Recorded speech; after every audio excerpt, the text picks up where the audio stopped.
So, Crofty, it hasn't been a while for once. Yeah, it's strange to hear that. Yeah, I mean, it's not how we start an episode. No, I mean, by the standards of a lot of other podcasts, it has been a while because I think the only podcast out there that has a worse release schedule than us is Hardcore History at this point. I think there's one a year? Wow. But they've already made their money, so they can go at the rate they want to. Yeah, not throwing shade at them. Yeah, not to throw shade at a much more popular history podcast than... We dream of their numbers. But hello, folks. Welcome to Mythillogical. My name is Charles. I'm, of course, joined by my stalwart... I really should have thought of something to say here. My stalwart, released evil of the world, Crofty. Yes, definitely evil. Yeah, I could have made you hope, actually, from what this episode is going to be, but oh well. No, I'm sticking with evil. Hello, everybody. This is, of course, a podcast about all things mythology and folklore that very occasionally turns up with episodes, less occasionally than normal. We're doing well. Yeah. So, Crofty, you're back from Japan now. I am, permanently this time. Yeah. So, famous last words. Hopefully this will improve our release schedule going forwards. What wooden things can I knock on? Yes. Without messing up the mics. But yes, folks, so we're going to get straight on into it today, I think. Let's start by revealing our topic. So, Crofty, what are we on about today? So the topic today is Pandora, the first woman of Greek mythology, the container that she opened, that we'll be discussing in a moment, and because we have to cover the extra context, we are adding "and the Greek creation myth" to the title as well. Pretty much everything that leads up to her creation, because it just doesn't make a huge amount of sense unless you do go through most of it in some fashion, unfortunately. Yeah, so not sorry to be adding "and the creation myth" to another episode so soon. I think it's only been like one episode between the last time we did a creation myth. Yeah. Oh, wow. Well, it was the last episode for me. Yeah. Okay, then. So do you want to start then, Crofty, for anyone at home who is unfamiliar with Pandora, who she is and the role that she plays in Greek mythology? Do you want to start by giving us a quick summary? Yes. So if you don't know, Pandora in Greek myth was the first woman. She was created by Zeus and given to the titan Prometheus as his wife. Through her actions, evil was inflicted on humanity, bringing disease, strife, hunger, the need for work, and aging. This was as a punishment for the actions of Prometheus, who stole fire from the gods and gifted it to humanity. Versions of the story that I grew up with had Pandora inflicting this evil unintentionally, releasing it through curiosity and ignoring warnings not to open the container that was associated with her. But as we'll see, that's not the original story. No, it's very different, the original story. That's kind of a Renaissance onwards take. There was one slightly earlier, but we'll get into that we'll get later on, actually.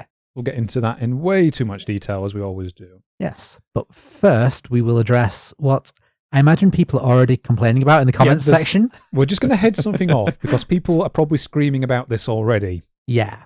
So we do know that the container was not originally a box.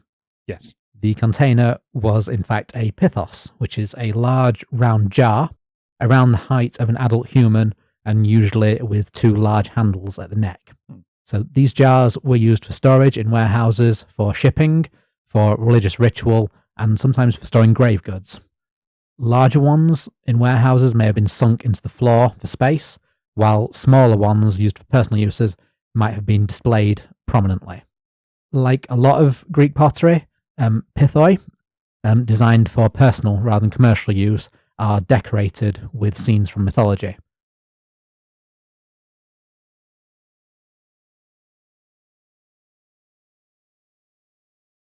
We will be going later into why it changed from jar into box, but for the episode title, we decided to go with box since it was the more commonly known name for people not familiar. Ain't no one going to see Pandora's Pithos on Spotify or YouTube and go, oh, that sounds engaging and a thing that I know what they're talking about.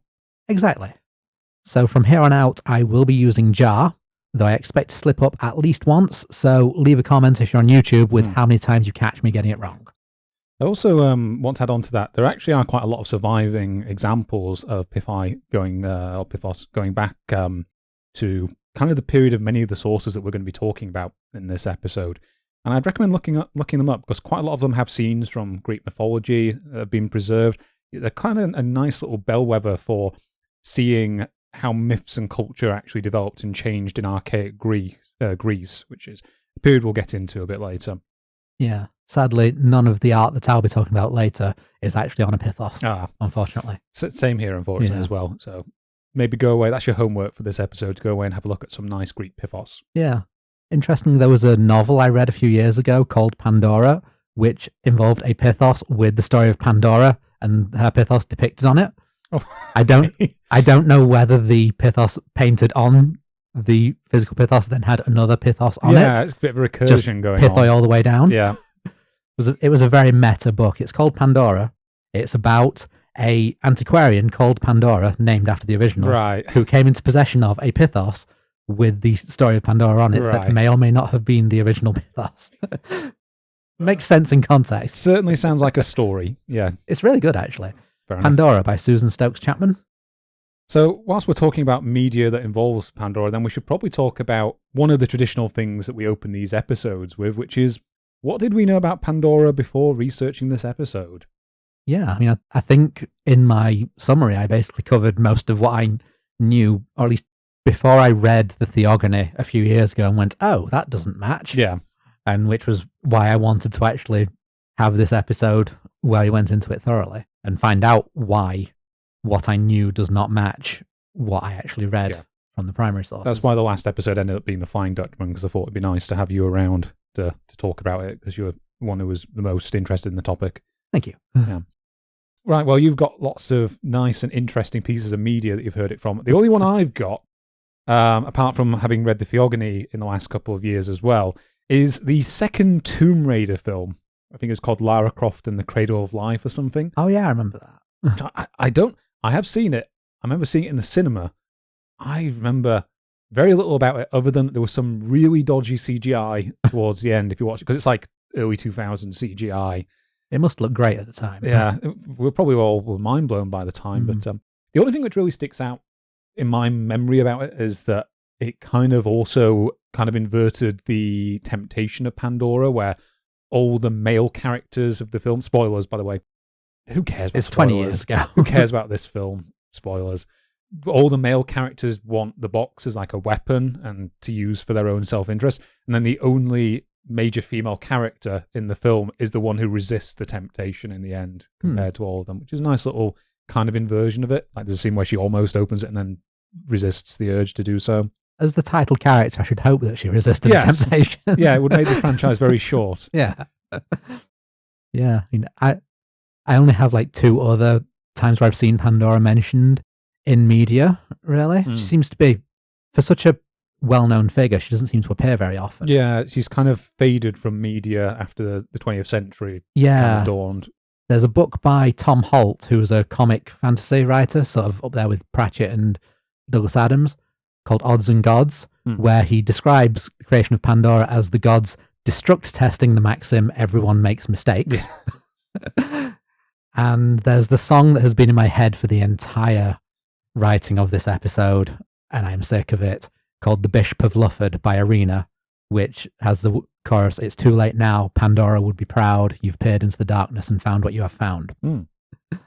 Almost sounds like a Nietzschean quote as well there. You know, you gaze onto the abyss, it gazes back onto you, or whatever it is. Yeah, I do get to reference Nietzsche later on. Oh, wow. I love it when the plan comes together. Yeah. Shall we peer into the darkness and find what we found? Yes, exactly. So, right, people are going to be annoyed because we're at the 10-minute mark and we haven't started talking about the main story yet, but I'm afraid there's sources to talk about. So I think between us probably talked about a huge number of classical sources, so I'm not going to list them out as we can mention them as we go. In terms of academic works, I did consult a few bits and pieces, however. These were Hesiod's Prometheus and Development in Myth by E.F. Beall. I could not find any information about E.F. Beall, if they're male or female, what positions they've ever had. Same. Like, the only contact I found for them was a Yahoo email address, so I think they're an independent scholar is how I describe them. But they do have quite a few papers on related subjects. Yeah. So. In addition to that, I also looked at the Myth of Prometheus, its survival and metamorphoses up to the 18th century by Olga Raggio. That was more just to correlate some of the actual mythology. The Myth of Prometheus in Hesiod by Jean-Pierre Vernant. which is in the book Myth and Society in Ancient Greece. Pandora's box, The Changing Aspects of a Mythical Symbol by Dora and Erwin Panofsky. And there's another one I haven't written down here, which is titled Prometheus. And that is written by Carol Doherty, or Doherty. And as well as the Doherty and the Panofsky books, I also used Prolegomena to the Study of Greek Religion by Jane Ellen Harrison. I used a different paper by E.F. Beall. I used The Contents of Hesiod's Pandora's Jar, a paper by George F. Butler, Tertullian's Pandora and John Milton's The Doctrine and Discipline of Divorce, and a paper by R.M. Fraser called Pandora's Diseases. Okay, good. So, before we get to Pandora herself, we have quite a winding road to get through first, don't we? I've got like a really tortured explanation here written out in my notes as to try and transition into this, so let's read that out. So basically, in order to actually talk about Pandora, we need to be able to talk about one of her potential creators, which means we have to talk about the Titans, which means we have to talk about the creation of the world.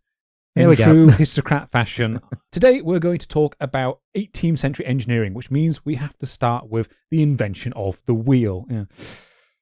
So I want to start by saying that the outline of the Greek creation myth that I've constructed today is largely based on the popular versions that were laid down by the 8th or possibly 7th century BCE writer Hesiod in his work The Theogony, and also some of Pseudo-Apollodorus's 1st or 2nd century BCE, is it? Yeah. Yeah, BCE. I didn't actually write it down. Bibliotheca, or Theca, I can't remember how it's pronounced. It's also sometimes known as the Library of Greek Mythology. I won't go into more detail about either of these folks here, because we've gone into these authors a whole bunch in previous episodes. Every time we've been to Greece. Yeah. One thing I do want to note, though, is that according to Stephen M. Trazakoma in the book Anthology of Classical Myth, Primary Sources in Translation, we should probably keep in mind that the ancient Greeks, they didn't really treat their mythology in the way that, say, contemporary religions do.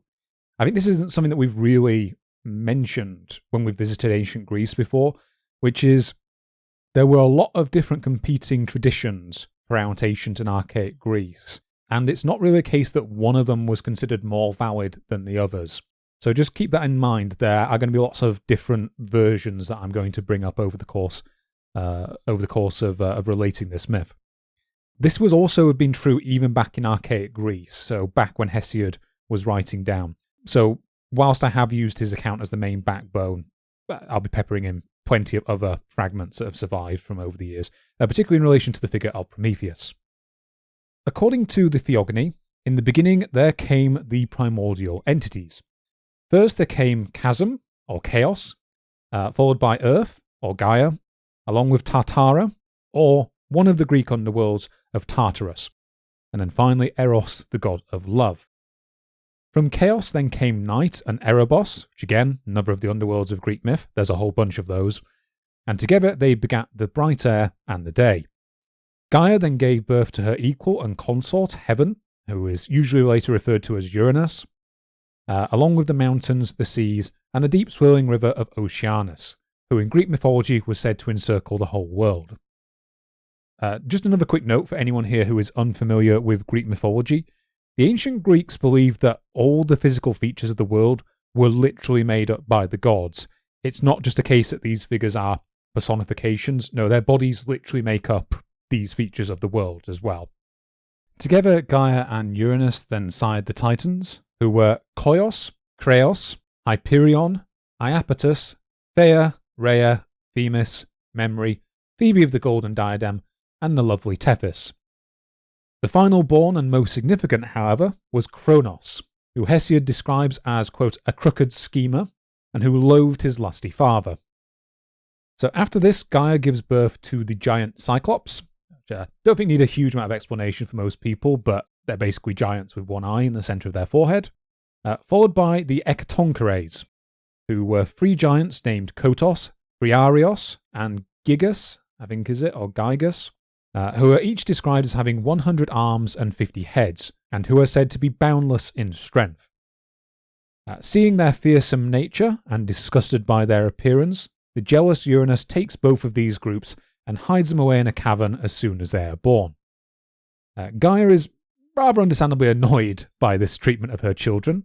Not just because it's her children who are being imprisoned, but because they're so large and powerful that restraining them beneath the earth in a cavern leaves her in great pain. To take revenge on her husband/son, well done ancient Greece on the incest as usual, she creates the element of grey adamant, also known as adamantine, for anyone out there wondering where that frequently used fantasy material comes from. This is the invention of it, and uses it to craft a great reaping sickle. She gathers her children together and tells them, "Children of mine and of an evil father, I wonder whether you would like to do as I say. We could get redress for your father's cruelty. After all, he began it by his ugly behaviour." All the Titans, however, are seized by fear, except for Kronos, who gladly takes up the sickle. Gaia hid him in ambush whilst she and Uranus had intercourse, which is literally described as heaven coming down across the earth, and once he has done so, Kronos attacks and cuts off his father's genitals. He then throws them behind him to land where they might, and the blood that drips from them hits the earth and spawns the Erinyes, which are the goddesses of retribution, along with the giants and the tree nymphs. The genitals then fly and land in the sea, where the waves carry them for a long time. A white foam then grows around them, and in that foam formed the goddess of beauty, sweetness, intimacy, and also deception, Aphrodite. That's a thread you don't hear that often in modern depictions, that Aphrodite is also a goddess of deception. Yeah, it's sort of like parts of the Pandora myth that you don't hear in modern versions, because I think we sanitize them after a while. Yeah, I think a lot of our kind of popular perceptions of Greek myths very much date from kind of the Victorianized versions of them. I think that they're actually probably more influential than the ancient Greek accounts now at this point. Now, there are a couple of other accounts where Aphrodite is actually born through a different process. So, for example, Homer makes her the daughter of both Zeus and the Titaness Dion. I'm not going to go into this to avoid confusing matters too much. There's quite a few moments in this episode where I've had to avoid going into things to stop things being confusing. It gets a bit labyrinthine, does Greek myth. So this story is interesting. You say, Crofty, you say Greek myth, but there's pretty good evidence this myth does not come from any uniquely Greek tradition. Oh? No, this probably is actually the result of general Eastern Mediterranean and Middle Eastern belief systems that were circulating throughout the archaic Greek period and possibly earlier. So according to Stephen M. Trizacoma, this myth is almost certainly derived from the various succession myths that are found in those areas that I mentioned. Probably the most direct parallel is the Hittite succession myth. So very briefly in this myth, the sky god Anush is overthrown by his son Kumarbi, who bites off his father's genitals in the process. And in an event that we're going to see shortly, he is then in turn overthrown by his own son, the storm god Teshub. I think if you know where this story is going, that's a very, very obvious crib from those notes. Yeah, that sounds quite familiar. Yeah. Other potential comparisons can be seen in a series of successions of the gods in Babylonian mythology. So Anu to Enlil, and then Enlil to Marduk as the king of the heavens. I think we touched on that briefly in Heracles, didn't we? The sort of transition from Middle East to Rhodes first, and then to mainland Greece. And I also went into it on the episode I did with Mike from Mythology with Mike as a guest. Hello to Mike if you're listening, by the way. Hello. So getting back to the story, Uranus then rails against his children, naming them the Titans, as they are, quote, straining tight in wickedness, which is quite a tortured etymology, you've got to say. That's something that Hesiod was a big fan of doing, though.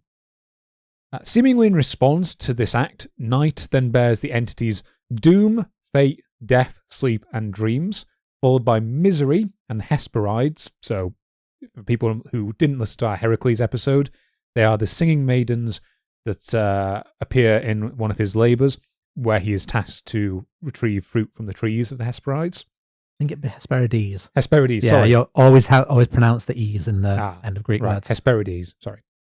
Night is not done. She also bears the Fates and the Vengeful Furies, who are fated to hunt down the transgressions of mortal men. So they make an appearance towards the end of the epic cycle when Agamemnon is killed, for example. Night still was not done there, however. That's a lot for one person to have to go through giving birth. They then go on to give birth to a number of afflictions for mortal men, including resentment, deceit, intimacy, old age, and strife. Here's where things get even more complicated. Strife then bears forth a whole bunch of more afflictions, including toil, neglect, starvation, pain, combat, bloodshed, quarrels, and a whole bunch of other horrible acts. So you can kind of almost see the gelding of Uranus as kind of the original sin moment of Greek mythology, where all these afflictions are spawned as a result. Although we're going to be going into that later. The sea then, decides to get in on the action and fathers the god Nereus, who in turn fathers a whole bunch of gods and goddesses, including 50 daughters, and whose descendants include the serpent that guarded the golden apples of the Hesperides, the nymphs, the harpies, the gorgons, and the Graei or Griai? Yeah, one of the two. Yeah. I'm not sure on that. Yeah, one. those are the three. Yeah, those are. We haven't mentioned them before, I think. The Griai came up in Perseus Medusa. Right. Okay, fair enough. Perseus had to go and visit the Griai to get something that got him to the Gorgons. It's been so long I've forgotten specifics. Basically, for anyone who doesn't remember, they are the three grey-haired sisters who share a single tooth and a single eye, which is something the Disney Heracles film ripped off and added to the fates, basically, from what I remember. And they may have been the original Gorgons anyway. Go and listen to Perseus and Medusa, yes, where we actually talk about those in detail. Yes, I've not got the time today to go into those. The Titans Hyperion and Phaia then sire the sun, the moon, and the dawn, whilst Kreos and Eurybia bear Astraeus, Pallas, and Perses. Astraeus and the dawn together then give birth to the winds and the morning star. Don't worry, I will not be testing you folks on this again later, and I'm nearly done. While Styx, who is the daughter of the river Oceanus, bears aspiration, victory, power, and strength, who we are told would later never leave Zeus's side after he in turn becomes king of the gods. Finally, Phoebe and Coius sired the kindly god Liuto and Asteria, who became Perseus' wife, and bore the honoured goddess Hecate. Hecate? Yeah, Hecate. Should have made more of an effort to look up some of these pronunciations. I'm really glad you're in the room at the moment, Crofty. Yeah, we're assuming that I know my stuff. So, with all this done, Cronus and Rhea sire the Olympian gods that most people are familiar with today. I don't think I mentioned before, Cronus is effectively king of the gods at this point. So, the gods that they bring forth are Hestia, Demeter, Hera, Hades, Poseidon, and Zeus. This is probably, again, one of those myths that I don't think we've covered before, but pretty much most people are going to be familiar with. So, Kronos, learning from Gaia and Uranus before him that it was fated for him to be defeated by his own child, he consumes each of his children as they are born. Rhea suffers terrible grief as a result. I'm seeing what one might call a cycle here happening. So Rhea begs her mother and father to figure out a plan so that she can bear a child in secrecy. And they tell her to go to Liutos in Crete, where she bears the youngest child, the mighty Zeus, and she hides him in a cave. Rhea then presents Kronos with a rock swallowed in cloth, which he then consumes without realizing. Around the time that Zeus has grown into his mighty form, Kronos then regurgitates the rock, followed by all of his children. Zeus would go on to fix this stone on Mount Parnassus at the site of Delphi, which is more famous in later Greek history as being the site of the oracle known as the Pythia. I believe we actually have that surviving stone now, or at least the stone that the Greeks attributed as the... By we, do you mean the British Museum? I don't think so. This might not be a case of Brits at it again for once. There's a possibility. It could be. It's really hard to tell which thing we nicked and which thing we didn't. You when lose it comes track. to this. Let me have a look. Play some elevator music while Charles types. The Omphalos, or whatever it's called, Omphalos of Delphi. No, it's in the Museum of Delphi. Ah, that's nice. Yeah, and there is actually like a displayed version of the stone. So, with his siblings now liberated, Zeus then frees the Cyclops, who gift him his famous thunder and lightning that the earth had kept hidden up until this point. He also frees the 100-armed Hecatoncheires from beneath the earth to aid him against the Titans. So, according to Pseudo-Apollodorus' version, Zeus, his siblings, and their allies then go to war against their father, and the force of the battle shakes Olympus to its foundations so strongly that it is felt even in fell Tartarus. Zeus unleashes the full force of his lightning, whilst the Hecatoncheires darken the skies by throwing 300 rocks. Eventually, the Titans are defeated, and the Olympian gods bind them beneath the earth in misty Tartarus. where they would be prevented from escaping by a great bronze door and wall erected by Poseidon. So just a quick note, Hesiod actually places all of these events much later. In fact, they take place after the creation of Pandora, as far as I can tell. For the sake of simplicity, I've just gone with Apollodorus' order here, because didn't need to repeat those events later, basically. Time wasn't really linear at this stage of Greek mythology. Yeah, as we say. Nothing is ordered properly. Yeah, as we say, competing traditions and all that. So after this, Zeus takes his father's place as king of the gods and hands out the various privileges of heaven to his siblings. In most traditions, he is said to have taken the rulership of the sky, whilst his brothers Poseidon and Hades are given rule of the seas and the underworld, respectively, or at least the underworld known as Hades. So he takes a whole bunch of wives, which includes Metis, Themis, and Hera, alongside having a whole bunch of relationships with other gods and immortal creatures. And with all of them, Zeus sires yet more gods, including figures such as Ares, the god of war, Hephaestus, the divine smith, the twins Artemis and Apollo, Dionysius, Hebe, and Athena.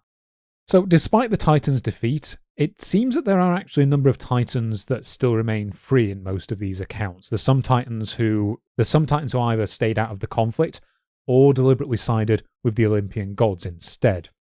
So one of these Titans to stay out of that conflict was the Titan Iapetos, who was Kronos' brother. Before the majority of the Titans had been vanquished to Tartarus, he married the ocean nymph Clymene, who bore him 3 children. These were Atlas, who would fight alongside the Titans and famously be punished with, being forced to hold up the sky. See Heracles episode for context. And Perseus. Yeah. Menoetos, who also fought alongside the Titans and was imprisoned alongside them. Epimetheus, and most consequential for our tale, Prometheus. Both of the latter of these two sided with the Olympian gods. So whether or not these figures are actually considered Titans or not kind of varies between different tales. Sometimes they're Titans, sometimes they are mortal or semi-mortal men, and sometimes they're Titans that then begat mortal men. It's a bit complicated. Also, according to Stephen M. Trazakoma, the names Prometheus and Epimetheus also appear to be something of a deliberate etymological contrast, possibly even invented by Hesiod, with Prometheus perhaps meaning forethinker or one who thinks in advance, whilst Epimetheus perhaps meaning one who thinks after, or more literally, the afterthought. And that sort of contrast between the two figures pretty consistently makes it into most accounts that feature Prometheus and Epimetheus, and by extension Pandora, where Epimetheus is usually depicted as the more dim-witted or less strong-willed of the two, the one who's more likely to give in to temptation. Another minor note from the 5th century BCE play, Prometheus Bound, which has been traditionally but not uncontroversially attributed to the playwright Aeschylus. Prometheus is instead the child of the Titaness Themis, who, as we mentioned before, would later become Zeus's wife. So, that's a very quick slap-together version of the initial creation myth of Greek mythology. I think now is a time to move to effectively the progenitor figure for Pandora, and that is Prometheus. So, as far as I'm aware, we've only previously mentioned Prometheus in any detail in our Heracles episodes. Yeah. Specifically events that take place much later on in the admittedly quite loose timeline of Greek mythology. And I don't think we really went into much detail about why Heracles has to get involved with him. Yeah, we covered so much that episode. Yes. We did not want another tangent. I mean, this was like getting towards this was like Labour 12 or something, wasn't it? So we've been going for like 3.5 hours of recording. So.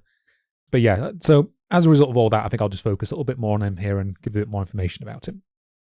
So Prometheus has been historically placed alongside the various other trickster characters that are found throughout world mythology, and generally he's seen as a figure who relies more so on his wits than any sort of great physical power, as did the other Titans when facing Zeus. In this, E.F. Beall attempts to rank him alongside such figures as the West African trickster Anansi, which you should go listen to our episode on, again, cheap plug, and the Native American figure of Coyote, who appears in many different Native American belief systems. I'm happy to defer to this argument in the case of Coyote, because we haven't gotten around to doing an episode involving that figure at any point, and my knowledge of them and their attendant myths is shamefully bad for someone presenting a mythology podcast. We've got to have a few blind spots. Yeah, we'll get round to it at some point. Yeah, we'll get around to it at some point. I mean, Coyote is an interesting enough figure to cover at some point as well. When it comes to the parallels with Anansi that Beall proposes there, I actually think this is an even better match than they hypothesize. Whilst they highlight that Prometheus is a similar trickster figure to Anansi, there's also a lot of overlap in terms of Anansi's elements of a creator god as well. In fact, it's probably a far better overlap because Prometheus is by no means as accomplished or varied a trickster as Anansi. So not only are both of these figures involved in the actual physical creation of man in some accounts, Prometheus, in quite a similar way to Anansi, also helps to create many of the norms of ancient Greek society, including teaching mankind the basics of civilization, of the important institution of sacrificing to the gods, and he most importantly provides them with his famous gift of fire. So, to move us along, in the Theogony, the actual creation of mankind is not directly discussed, from what I could tell from reading through it, though he does mention Zeus as, quote, father of gods and men. In Hesiod's other major text, however, which is Works and Days, he tells us that the first race of men were made by the gods during Kronos' time. These men were fashioned from gold, and like the gods, they lived ageless lives, free from toil and misery. When they died, it was described as if they were suddenly overcome by sleep, and after that they descended below the earth, where they became spirits of good fortune that watch over mortal men in Hesiod's time. After them, a second race of men was constructed by the Olympian gods, made from silver, who are described as being witless and much inferior to the first race of men, the sons of whom would spend 100 years living in their mother's household, followed by a brief and violent adulthood in which they conducted all sorts of crimes against one another. This thread is kind of re-explored to some extent in Prometheus Bound. I'll get into that later. Zeus quickly grows angry with these men, who do not properly know how to honour the gods with sacrifices, and he buries them beneath the earth as a result. He then makes a third race of men from Ashwood, who are referred to as the Bronze Men. These men are mighty and unformed, obsessed with warfare and bronze, and they are soon wiped out at their own hands and descend to the house of Hades, leaving no names behind them that any men would remember them by. Then finally, Zeus makes a fourth race on the earth, who Hesiod describes as righteous men who go on to form the early demigods and heroes of Greek mythology, and eventually sire the ancient Greek civilization, then destroy themselves too. The fifth and final race of men is begat by this race, and had endured until Hesiod's time, and he describes them as a race of iron that never ceases to toil in great distress, and claims that like their forefathers, Zeus will one day destroy them. So, at this point, we should turn to the role of Prometheus in man's potential creation. Before we do that, however, it is time to stop briefly and appease our own immortal overlords, by which I of course mean playing some adverts. Enjoy! And we are back. So in both Hesiod's Theogony and Works and Days, Prometheus simply acts as humanity's benefactor, but in the much later Bibliotheca of Pseudo-Apollodorus, Prometheus is instead named as man's creator. My kind of mental gymnastics to cram this all into a loose matching time frame is that this is presumably the fourth generation that we mentioned before. Fourth or fifth. I think there's a slight separation between the heroic and the Iron Age. Yeah, but he's supposed to have created the men of the heroic age. Oh, yeah. Fourth generation. So fourth. This claim is echoed by other authors such as Ovid, Diodorus of Sicily, Aesop, and possibly a fragment of the archaic Greek poet Sappho, with man most commonly being described as having been moulded from clay. If you're familiar with most historical Middle East religions and modern religions, that's a thing which has endured to this day, basically. So, in the Enuma Elish, man is formed by mixing the earth with the blood of a god. In the Torah, the Christian Bible, and the Quran, the first man is created by God, or Allah, from a handful of dust. So, it's interesting to see how long that thread has persisted throughout world history. According to another footnote in the copy of Apollodorus's library that I consulted, it also appears to have been a common belief in ancient Greek mythology that men on occasion could just spring from the earth itself unprompted. Good examples being Pelasgos of Argos, and during Jason's attempt to retrieve the Golden Fleece, when he kills the dragon or hydra, whatever it's supposed to be, that's guarding the fleece. It was a dragon, I think. With the fleece. Yeah. when he sows its teeth and a race of men then springs forth. I think that's another sort of example. Yeah, and I have an example of that later on. Oh, right, in good. fact, as well. There are also a couple of other variants on this. So one of them appears in one of Plato's dialogues, which I think is a first appearance for Plato in this series. Yeah, I think so. Managed to cram him in as well. In this dialogue, we're told that whilst Prometheus did not create humanity's actual physical form, he and his brother Epimetheus are jointly named as the ones who were ordered to distribute the various qualities to both animals and to mankind. Between them, they agree that Epimetheus should make the initial distribution, whilst Prometheus will supervise him. However, Epimetheus, being the dim-witted one, ends up forgetting about mankind entirely and uses up all the various qualities and attributes on the animals first. So that explains all the various varieties of animals that are seen in nature. But he leaves humans to go, quote, naked and shoeless, and having no means of either bed or defence.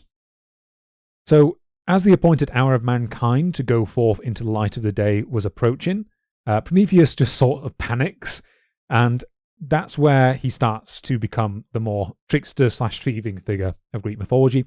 He steals the arts of Hephaestus and Athena to give to mankind alongside fire. Mankind was thus provided with the means of life, but not, however, political wisdom, it specifies. So, in summary again, Prometheus's role in mankind's creation is just all a bit complicated. So, back to Hesiod's account. At first, Zeus is not ill-disposed towards either mankind or Prometheus himself, talking about fourth and fifth races of mankind here. Indeed, in the version of events given in the play Prometheus Bound, Prometheus does actually explicitly side with him during his struggle with the Titans, and unsuccessfully attempts to convince them to accept him as king without a battle. However, Zeus's goodwill starts to fade after an incident at the town of Mekone. So according to the notes in my copy of the Theogony, which are provided by the late Martin L. West, this might be the ancient Greek city of Sicyon, which is located in the northern Peloponnesus. Here we are told that at a gathering of gods and mortal men, Prometheus carved up a big ox and served it in a way designed to trick Zeus. For the son of Kronos, Prometheus lays out the ox's meat and entrails, so the good parts of the animal basically, but he covers them with an ox's stomach, whilst for the men he lies out the ox's bones wrapped in fat. When Zeus arrives, he tells the Titan that, quote, son of Iapetus, outstanding among all the lords, my good sir, how unfairly you have divided the portions. To this Prometheus replies, Zeus, greatest and most glorious of the eternal fathers, choose then whichever of them the spirit in your breast bids you. In the Theogony, Zeus realizes that Prometheus is trying to trick him, which is then where he starts to think ill of mankind. However, he chooses to pick the fat anyway, and on discovering the bones hidden inside, he grew angry with the Titan at his attempt to deceive him. However, in Hesiod's works and days, he just straight up falls for the trick and then gets mad at Prometheus for tricking him, as far as I can tell. That's kind of to me, that's the variability of Greek mythology in a nutshell, which is even Hesiod is not consistent about what happens. The whole 5 ages thing doesn't really leave room for Pandora in it anyway. So there's a lot of inconsistency just with the one author. Yeah, I think the first 3 ages, my implicit reading of them is that they're just men. There's no women involved. That's why when they died, they've died off, effectively, a lot of them. That's how they can wipe each other out. It did also mention their mothers and Silver Age. Actually, I'm wrong. It's a bit of a mess. Yeah. To be read as poetry rather than history. Yeah, exactly. In whichever version you go for, it is due to Zeus selecting the bones wrapped in fat. Hesiod notes that ever since people have sacrificed to the gods by burning animal bones wrapped in fat on altars, whilst keeping the meat to consume for themselves. It's a pretty sweet deal for mankind. In his wrath, Zeus responds by refusing to give the ash trees of the earth the power of fire, thus denying mankind any way of cooking the meat which is now rightfully theirs. Again, according to the notes to my version of the Theogony, the idea that fire is something held within trees is a relatively common one to be found in world religions. It's like an inherent property of them. It's not so much a separate entity. If you stop and think about that, it does kind of make logical sense. Before the advent of much of science, wood burns. Wood's really great at burning. The fire seems to come from within the wood. Yeah. So, if you didn't have like active volcanoes nearby, you didn't really have any other idea of where fire could come from. Yeah, and that could be attributed to, either what's his name? The guy that Zeus fights later on that isn't in this episode. Which one? That doesn't narrow it down. The big monster guy. Oh, Typhon. Typhon. I mean, they could potentially have attributed that to another entity like Typhon, Yeah. or possibly Poseidon in his entity as Poseidon the Earthshaker, Mm. because Poseidon had quite a few chthonic attributes in his earlier iterations that don't usually get brought up in more modern treatments of Greek mythology. It's just, Poseidon, the wet guy. You got to keep it a bit simple. Otherwise, you get 2-hour podcasts on it. Yeah, exactly. According to Works and Days, Zeus also goes one step further in concealing, quote, the means of life from mankind, telling Prometheus that if he had not been deceitful, then man would have been able to gather all he needed to last a whole year from only a single day's work. So thank you, Prometheus, for that. You're the reason we have 9-to-5s now. The reason I need to pay rent. Yes. Prometheus responds to that by again outwitting Zeus. He carries fire to humanity, concealed in the stalk of a fennel, which Hesiod claims contains a slow-burning white pith. It is implied that this is the crime for which Prometheus receives his famous punishment, although I think it's just Prometheus is generally punished in the theogony. He doesn't outright say it's because of this act. It's just a general adversary for Zeus that Zeus overcomes. Now, in Hesiod's version of the punishment, he is bound by Hephaestus to Mount Caucasus, using, quote, inescapable fetters, grievous bonds, which are driven through a great pillar, and each day a great winged eagle feeds upon his liver, but as Prometheus was immortal, it would regrow every night. Yeah, you've heard this story a million times. Honestly, to me, it also sounds like a bit of a punishment for the eagle, having to subsist entirely on liver every single day. And no onions to go with it. No, exactly. There Prometheus would remain until Heracles showed up and did a Heracles on the eagle during his labour to steal the golden apples from the garden of the I'm going to mispronounce it again, from the garden of the Hesperides. Hesperides. This is one of those where I could probably be wrong as well. Yeah. This is how I was taught it. Yeah. Now, as I've been in the habit so far in this episode of confusing things even more, an additional, more elaborate account of Prometheus's actions come from the play Prometheus Bound that I mentioned before. Here the Titan's motivations are somewhat different, and he is presented in a much more sympathetic and noble light. This is probably because, according to Professor Carol Doherty in her work Prometheus, Aeschylus was an Athenian, and around the time of the poem's composition, the city was still recovering from a fairly devastating sack that was conducted against it by the Persians during their invasions of Greece, and that took place in 480 BCE. Even outside of this event, Prometheus does appear to have been kind of worshipped in some sort of cultic fashion at Athens, more so than elsewhere in Greece during this period. And in the aftermath of this sacking, he takes on a particular importance in Athenian plays dating from the time. This kind of makes sense because the sense of transformative renewal that the city's inhabitants would have been experiencing at the time would have worked quite well to have like a comparison drawn with the Titan's more creative properties that I'm going to go into in a minute. As such, Carol Doherty theorizes that Aeschylus probably decided to play up Prometheus as a rebellious figure who gave fire and hope to mankind, and she theorizes that this was to help inspire his own countrymen in the aftermath of their city's destruction. The result of all this is that whilst in the Theogony and the Bibliotheca, Prometheus is mostly just presented as one of the various Titan schemers whose trickery Zeus has to overcome, but in Prometheus Bound, his trickster elements are basically absent. Instead, in this work, Prometheus is described as being a great lover of mankind, who pitied their mortality, and who was outraged when Zeus first refused to give man any of the heavenly privileges, and then later destroyed the earlier races of men to bring forth new ones. Seeing that mankind had no knowledge of civilization before him, and instead lived in caves, Prometheus brought them knowledge of the seasons, the arts, the number, and the written word. He showed them how to harness animals to chariots, how to ride horses, and also how to create boats. In this version, there's no trickery involved in how the procedures of sacrifice come to be laid down. Instead, Prometheus simply shows humans that the gods will accept sacrifices of bones wrapped in fat, and he also instructs them in divination, medicine, and metalworking. According to Carol Doherty, however, The real heart of this version is his gift, firstly, of blind hope, which is starting to overlap very heavily with Pandora at that point, and secondly, his theft of fire to give to mankind. Whilst it is still explicitly stated in this play that he is being punished for this later act, Prometheus himself, however, attributes his punishment to the fact that he tried to save mankind from their eventual annihilation by Zeus, as their predecessors were. Interestingly, in this version, the familiar punishment of Prometheus having his liver eaten each day of an eagle also seems to be absent, although it is alluded to as a further potential threat that Zeus could inflict upon him.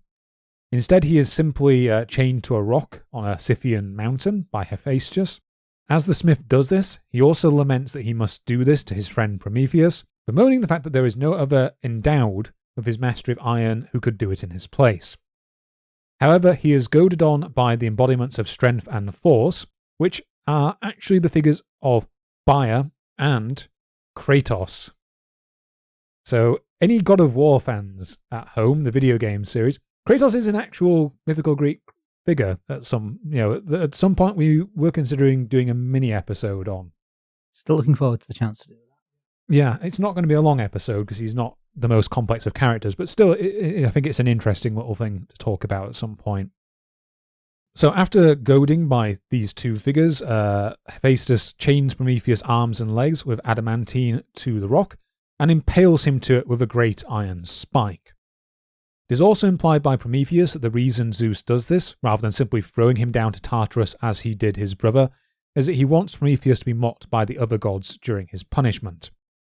This fate does actually end up coming to pass at the end of the play, because Zeus learns that Prometheus actually knows the secret of what will happen to Zeus, what his eventual fate will be, which is that he will be overthrown by his own son, which I'm guessing is actually supposed to be Heracles. And when Prometheus refuses to reveal this to him, he casts him down to Tartarus. But either way, throughout many of these variant versions, after Prometheus has successfully gifted fire to mankind, Zeus decides to damage humanity in return by crafting what Hesiod describes as an affliction. And at this point, Crofty, I'm going to hand over to you to discuss this supposed affliction and to finally get to the main topic of this episode. It's been an hour. Ad break first?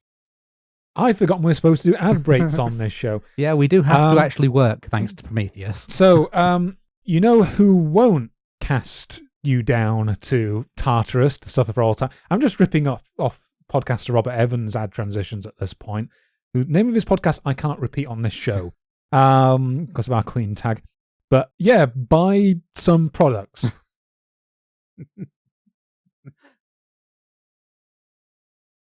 And we are back and straight over to you, Crofty, for actual content this time. Thank you, Charles. Yes, as Charles said, now we have the story of Prometheus, we arrive at the story of Pandora. So, like when we discussed Perseus and Medusa previously, we only have one main source for the majority of the story, with a second source providing some extra detail from which modern versions of the myth are drawn. While with Perseus, those sources were a few centuries apart. As we've said here, both sources are the same author. The creation of Pandora is first told in the Theogony, while the jar doesn't appear until Works and Days. It's also only in Works and Days where Pandora is actually named. As Charles just said, Works and Days gives this alternative myth of the creation of humanity and the creation of evils as well, which doesn't leave much room for the story of Pandora to fit, and will tie in a little bit later on.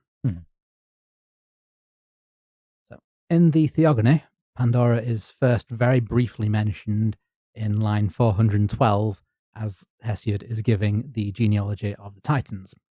When naming the sons of Iapetos, Hesiod names, and I quote, scatterbrained Epimetheus, who from the beginning gave birth to evil for bread-nourished men, and says that he received a woman moulded by Zeus as his wife. Epimetheus then isn't mentioned again by name in the Theogony, quite fittingly given the afterthought translation of his name, and most other Greek authors were similarly unkind to him. Oh, you should see what the Renaissance authors did. Oh, yeah. We're going to have fun with that later. Yeah. So, after describing the trickery of Prometheus that Charles has just gone through, Hesiod goes on to describe Zeus's anger at the theft of fire. With mankind now given such a great gift, Zeus chose to balance out the fire by immediately fashioning an evil, which is the woman that he gives to Prometheus. The fashioning itself was done by Hephaestus, as is his job. From the clay of the earth, he built her in the likeness of a modest young woman, according to Zeus's design. Zeus then bade Athena to dress her, and Athena essentially decorated her like she was a Christmas tree. Athena wrapped her in clothes of silvery cloth, drew an embroidered veil over her head, which Hesiod described as a marvel to see. She placed garlands of fresh grass around the woman's head, which Hesiod described as seductive. A golden circlet that had been made by Hephaestus was placed on her head, into which he had worked intricate designs of creatures both of the land and the sea. And these creatures were so well wrought that they were like living things with voices, and a great beauty was said to shine from the band. So complete, Zeus presented this beautiful evil as the price for good to gods and men, and all rejoiced in her finery. It was, however, a bitter deception which men could not withstand. Yeah, this is probably like the Greek gods at their most malicious at this point. Yeah. Most openly, wow, we're actually the villains.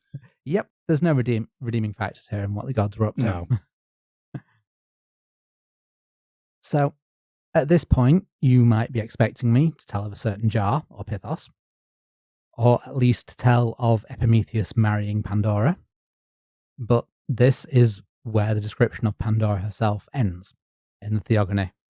The evil which she brought was simply to give birth to women, whom Hesiod described as a great affliction for mortals, not bearing up well in poverty, but happy in plenty. Both poverty and plenty capitalized here as gods. Yeah. Hesiod's blaming of Prometheus for the evils that he birthed for men is not even explained. With just this version of the story to work from, the reader has to infer that the woman Zeus created from the earth is the same woman that he gifted to Prometheus, and Prometheus is then to blame for accepting the gift of a wife. And so the evil that he gave birth to is that he sired children with this woman, creating women and the necessity of them for reproduction. The next 20 lines of the poem explain just why women are the worst evil route unto men, and reading them, I think that if Hesiod had just come out as gay, we wouldn't be making this episode, as there wouldn't be a surviving version of Pandora to talk about. He goes a bit men's rights activist at this point. Yeah, it's r/are the straights okay? Yeah. I mean, it's probably one of those examples of, archaic Greece was a very, very patriarchal society, and he's just kind of reflecting the opinions of his day, unfortunately. Yeah, just he reflects them very harshly. Yes. It's Like quite brutal, worse than most. Even by most. It's like, because I know it's hard to judge people historically when that's just the society they were raised in, and many people wouldn't have had reasons really to question it. Yeah. And wouldn't have been many other people saying that at the time either. Yeah. But you put it side by side. Yeah, he goes hard even by the standards of his time, though. Yeah. So he compares women to drones staying inside a roofed beehive, eating the honey from the labour of others. He then goes on to say that in women there was also a second evil, that any man who flees from marriage and the oppressive ways of women will suffer a wretched old age with no one to care for him, and when he dies, distant relatives will divide up his estate. Men who choose marriage, however pleasant their wife may initially seem, her good looks and her pleasant demeanour hide her evil, and she will bring trouble and sorrow to him, an evil that cannot be cured. So, yeah, basically an ancient version of boomer Facebook memes of men complaining about the old ball and chain. Yeah, that attitude's never gone away, really. Yeah. Yep, this is where it started, folks. Yeah. Do we know if he was actually married? I don't actually know. I should have looked that up. Yeah, we know that he has a brother, which he doesn't get on very well with. Has a brother, and he had a farm. Yeah, that's about all we know. Hesiod's actually kind of unique in that regard. There's not many authors we know anything about other than just their name. Hesiod, makes himself a bit of the star in Works and Days to some extent. Yeah, I'll explain in a minute. That Works and Days is very much related to his life on the farm. Yeah, in a way, it's strange that the mythology gets so much into it, given the point of it. Good for us, though. It gives us quite an insight into their society. Yeah, it is interesting.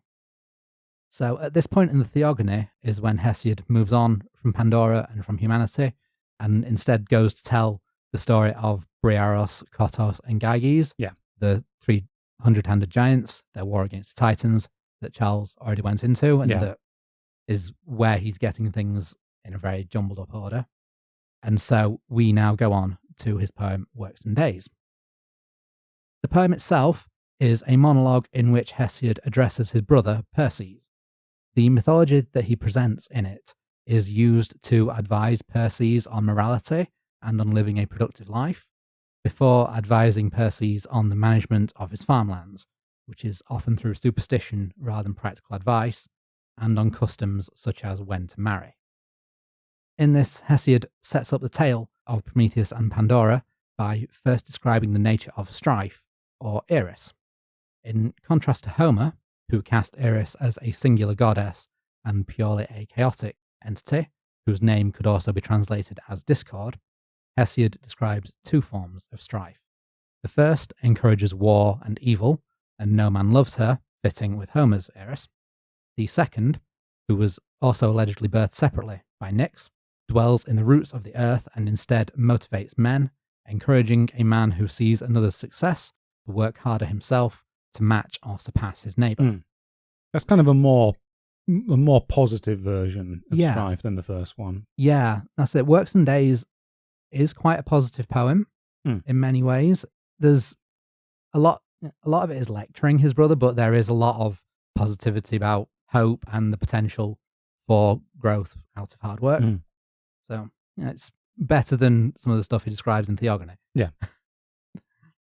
So the need for this work and for this form of strife to motivate men is said to be, and I quote, "For the gods have hidden sustenance from men, or you might easily work enough in one day to provide you for the entire year, even without working." So he again briefly tells of Prometheus' theft of fire and Zeus's reason for inflicting such hardships on men, and this time goes into more detail on the punishment. So I'll give you Zeus's proclamation to Prometheus in full here. "O son of Iapetos, who surpass all in cunning, you rejoice because you have stolen fire, because you have deceived my mind, but you have contrived for yourself and for men to come a gigantic evil. I will give them, in retribution for the fire, an evil in which all will take delight in their spirit while embracing their own evil." Yeah, it's pretty metal. Yeah. I could see a black metal band turning that into a song. I'm surprised that Retribution for the Fire is not a Firewind album, to be honest, being a Greek power metal band. So Hesiod then retells the creation of Pandora, this time giving her more gifts than simply clothes. So Hephaestus mixes earth and water and gives her the voice and strength of a human and a face like the goddesses. Athena teaches her embroidery and elaborate weaving. Aphrodite gives her charm that inspires cruel desire, which fits with the deception aspect of Aphrodite. Hermes, here embodying his own trickster nature, puts in her lies and wheedling words and a thievish nature, which is so important to Hesiod's description that he mentions this aspect twice, once using words that we can't say because of the clean tag. She's adorned in clothing and jewellery by Athena, but also by the Graces and the goddess Persuasion, and is crowned with flowers. Hermes then delivered her to Epimetheus, who had forgotten the warning that Prometheus had given him about accepting gifts from Zeus. So Hesiod again reiterates that before Zeus gifted Pandora to Epimetheus, the tribes of men on earth lived without the need for labour and without sickness or death or misery and old age. And he then describes the fateful act which changed this. And I'm going to quote this one in full again. "But the woman took off the great lid of the jar with her hands and scattered its contents abroad, and she devised terrible pains for humankind. Hope alone remained within the unbreakable house beneath the lip of the jar and did not fly out the door. Before that, she stopped the lid of the jar through the will of Zeus, who carries the goatskin fetish, the gatherer of clouds. But 10,000 woes roam through humankind, for the earth is filled with evil things, and the sea is filled. Sickness afflicts humans to this day, and at night sickness courses through mortals of their own accord, bringing evils in silence, because Zeus the counselor took away their voice. Thus, there is no way at all to escape the mind of Zeus. That counts interesting because the jar just kind of comes out of nowhere there, doesn't it? Yeah, there is no other mention as to where the jar came from or why either Pandora or Epimetheus had it. And that suggests that in this time, the myth was well known enough that Hesiod did not need to include these details and the reader would understand what the jar was. Yeah. So Hesiod didn't need to waste words explaining details that weren't relevant to his moralizing. Yeah, it's kind of one of these things of where, again, the purpose of that part of the text is not also to outline the myth. It's the moralizing towards his brother Perseus. So it makes sense that that would get omitted. Yeah, exactly. So the only other mention I can find of anything that potentially matches Pandora's jar is in the Iliad, where Achilles gives this description to Priam. Thus then, the gods have spun the fate of unhappy mortals, ever to live in distress, but themselves are free from all trouble. Fixed on Zeus's floor, 2 massive urns stand forever, filled with gifts of all ills that he gives, and another of blessings. He on whom Zeus, god of thunder, bestows their contents commingled, sometimes meets with the good, and again he meets only with evil. Him upon whom he bestows what is baneful, he makes wholly wretched. Ravenous hunger drives him o'er the earth's godly bosom, hither and thither he goes, unhonoured of gods or mortals. So the idea of a jar of ills or misfortunes in Zeus's possession was heard about elsewhere in Greek literature, and so is quite likely something the reader would already know about without any explicit mention by Hesiod. But before I discuss the jar any further, I will give the ending to Pandora's story.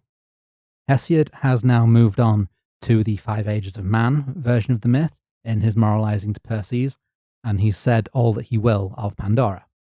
So, to complete her story, we'll go back to Pseudo-Apollodorus. After Apollodorus tells the story of the theft of fire and of Prometheus' punishment, he says that Prometheus had a son named Deucalion, the king of Thessaly. Deucalion married Pyrrha, who is named as the daughter of Pandora and Epimetheus. Once again, the Greek family tree is getting narrower in the middle. Who Deucalion's mother is does vary by source. Some say that his mother was the Titan Clymene, further complicating the family tree, as you will have noticed Charles mentioning her as Prometheus' mother. Yeah, we're getting into Habsburg levels of worrying family tree development, let's put it that way. Yeah, would not want to see a picture of Deucalion. No. Other sources make it less complicated and say that she was the Oceanid Hesione. So Deucalion is a god or a titan by birth, even if in the mythology his role is very human. Yeah, we're kind of getting to that weird in-between point now where Greek mythology didn't really think there was any need to make hard or fast categories. We are kind of imposing categories to some extent. Yeah, there's not really anything to distinguish why some people were born of the gods but humans, like Deucalion, whereas others were still gods. Gets complicated. Yeah. So, sometime after Deucalion and Pyrrha were married, Zeus chose to destroy the men of what Apollodorus calls the Bronze Age, which, as we saw, were the 3rd age in the 5 Ages, with a flood as punishment for their impiety. According to Ovid, this is specifically because of a man who threatened harm to Zeus while Zeus was his guest, which is one of the greatest taboos in Greek society, but Apollodorus doesn't give any details. Prometheus forewarns Deucalion of the flood and advises him to construct a chest, pack it with provisions, and hide within it with Pyrrha when the rains begin. Zeus floods all of Greece, with the only survivors being any who fled to high mountains and Deucalion and Pyrrha. I think I talked about Deucalion briefly in the Gilgamesh video I made. Yeah. I might have talked about it when I was with Mike in the earliest creation myths, but I can't remember, to be honest. Given that it's a flood myth and there's a lot of those, I can see that coming up. These get common, flood myths. It's almost like it was a part of the world where people live near rivers and rivers flood a lot. Yeah. Yeah. That might be something that people noticed. Yeah. So after 9 days, the rain subsided and Deucalion and Pyrrha made land in Parnassus. Deucalion sacrifices to Zeus, and Zeus sends Hermes to offer Deucalion whatever aid he chooses. Deucalion requested men to repopulate his lands. Zeus bids that he take up stones from the earth and throw them over his head, and where they land, men will grow. Both Deucalion and Pyrrha do so, and men grow from the stones that Deucalion throws, while women grow from the stones that Pyrrha throws. And so, from the daughter of Pandora, a new race of women is born. It's like poetry. It rhymes. It's... yeah.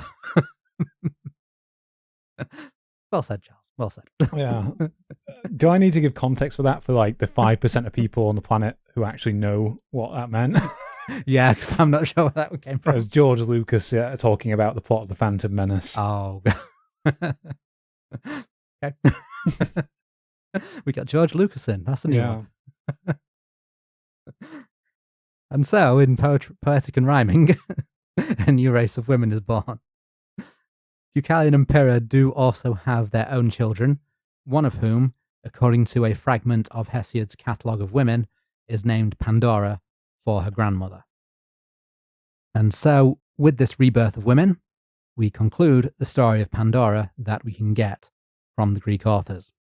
But we have plenty to unpack from that after we take a short capitalism break. Yeah, it is just about time for another capitalism break. So go out and buy a giant chest. I mean, where I've been living, there's been a lot of rain recently, and I don't want to fearmonger, but it's always good to just have one around in case. Okay? You can store things in them. Yeah, this episode is sponsored by Big Chest. Wait a minute. Well, okay, that was... should have thought through that sentence. That's... Here's some adverts, folks. I'm gonna need them. I didn't even realise I was saying it. I just...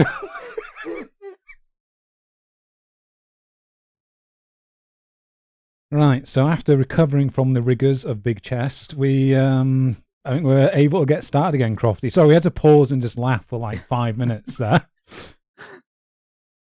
Best line in the show. Yeah. We're done, folks. Yeah, might as well stop here.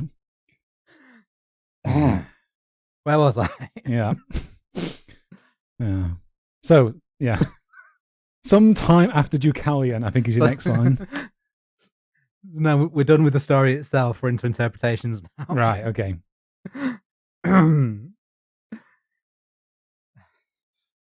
Perfect that we have that line in the episode about the first woman. So if you overlook the passages of the Theogony, which were just straight up misogyny, we have what is essentially the core of the Pandora myth. Why humans, created in the image of gods, are now so far from them in how they must live. How these ills were inflicted on humanity, the contents of the jar, is something that's had quite a few interpretations among modern scholars. So there are two questions, really, that are discussed about the contents. What were the evils that were released?